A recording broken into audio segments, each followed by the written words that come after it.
Nous voilà arrivés à la fin du mois d'août et notre étude portera sur des controverses à Jérusalem.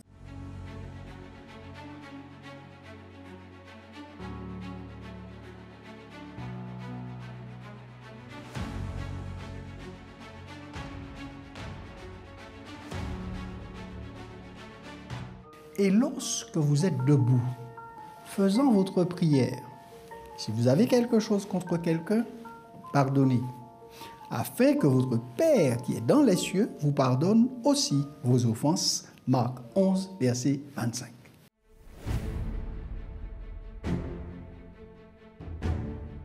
Dans les chapitres 2 et 3 du livre de Marc, 5 controverses entre Jésus et les chefs religieux avaient déjà été mentionnées. Cette semaine, arrivant à Jérusalem et approchant de la fin de son ministère, Jésus eut une autre série de 6 controverses avec les chefs religieux. Ces controverses traitent de questions importantes dans la vie chrétienne. Les instructions de Jésus, même dans ces situations polémiques, aident à guider les croyants à la fois dans les questions fondamentales de la foi et dans les questions pratiques de l'expérience quotidienne.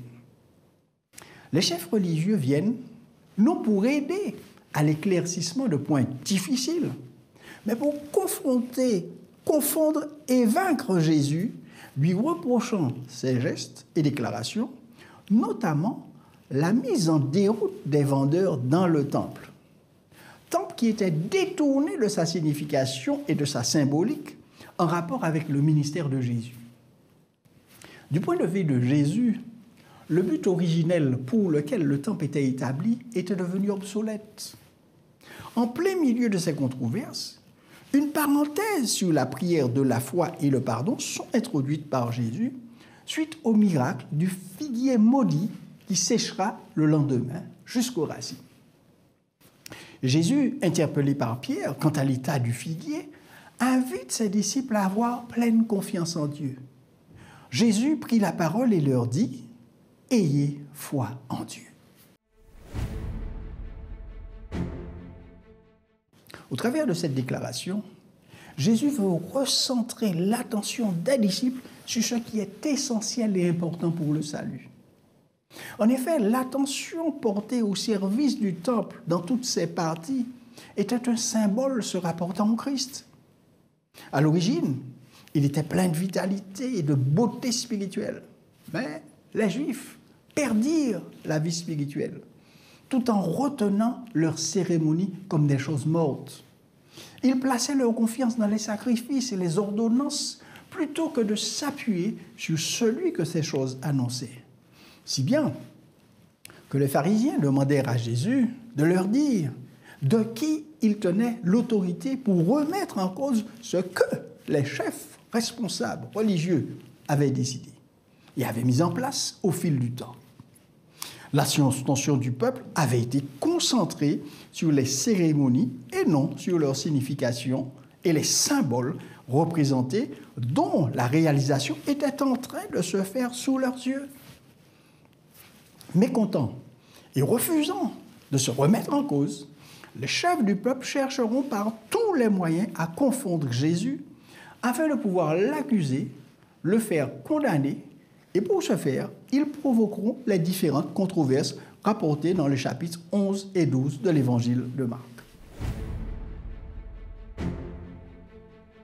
En commentant cet épisode du figuier maudit, Ellen White déclare « En maudissant le figuier créé par sa propre puissance, le Christ a donné un avertissement à toutes les églises et à tous les chrétiens. Personne ne peut mettre en pratique la loi de Dieu sans se placer au service d'autrui. Beaucoup ne se conforment pas à la vie miséricordieuse et désintéressée du Christ. Tout en se croyant d'excellents chrétiens, ils ne savent pas en quoi consiste le service de Dieu.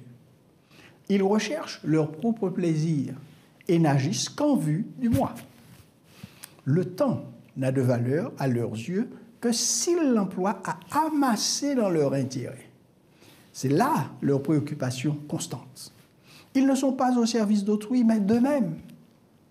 Dieu les a créés pour un service désintéressé, pour qu'ils viennent en aide à leurs semblables par tous les moyens possibles, mais leur égoïsme est si démesuré qu'ils absorbent toute leur activité. Ils ne se tiennent pas en contact avec l'humanité. Ceux qui vivent ainsi pour eux-mêmes ressemblent aux figuiers qui avaient beaucoup de prétentions et point de fruits. Ils respectent les formes du culte et n'ont ni repentance ni foi. Ils prétendent honorer la loi de Dieu. L'obéissance leur fait défaut.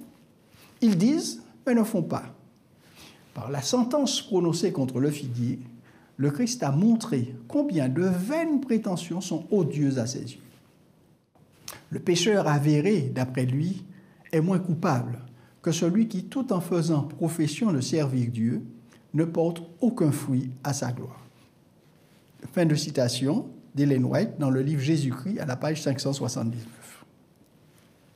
Le pardon des péchés ne s'obtient que par la foi en Dieu seul et par sa grâce. Ce qui se démontre dans la vie du croyant par le fait d'agir et de vivre à l'image de ce que Jésus aura montré durant son ministère.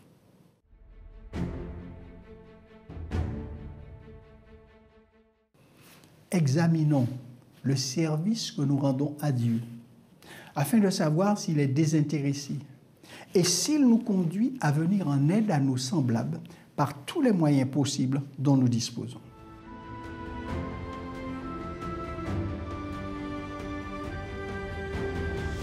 Que le pardon que nous accordons à ceux qui nous offensent soit à l'image de celui que Dieu nous accorde.